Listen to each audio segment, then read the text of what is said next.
গাছ নেওয়া হয়ে গেছে? কি গাছ নিলে বলো? গাছ নিয়ে এই যে গাছের ওষুধ নিয়েছি। আবার সেই নিম? না না, নিম তেল না, এটা পোকা মারার তেল। আচ্ছা, আর এক বড়ি ওই যে মিট্টি ওইখানে। আচ্ছা, তোমরা কি নিয়ে এসছো? কোথায় গেছিলে? এই যে গলি সোডা খেতে গেছিলাম। এই সাবাস, তুইও? এই গলি সোডা সিস্টেমটা দেখাই তোমাকে, তাহলে দেখো কিভাবে ওপেন হয় জানো তো? এই ঢাকনাটা ওপেন হয় না কিন্তু। কি ফ্লেভার এটা? গ্রিন অ্যাপেল মইতো। মইতো। ও, মইতোর মধ্যে একটু অরেঞ্জ মিক্স করা হয়েছে, এটা টেস্টটা বাড়ানো। এই গলি সোডাটা মানে মুম্বাইতে, মহারাষ্ট্রতে বেশি চলে এটা। আমাদের কলকাতায় ফাটাস হতো, ওই ফাটাসেরই আরেকটা নাম।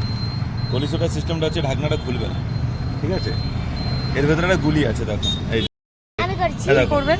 এই গুলিটাকে ভেতরে প্রেস করলে হ্যাঁ, এই সাবাস। এবারে দেখো সত্যি করে দেখো একটা গুলি এখানে, এবারে খেতে ফাট হবে। করে ফাটলো।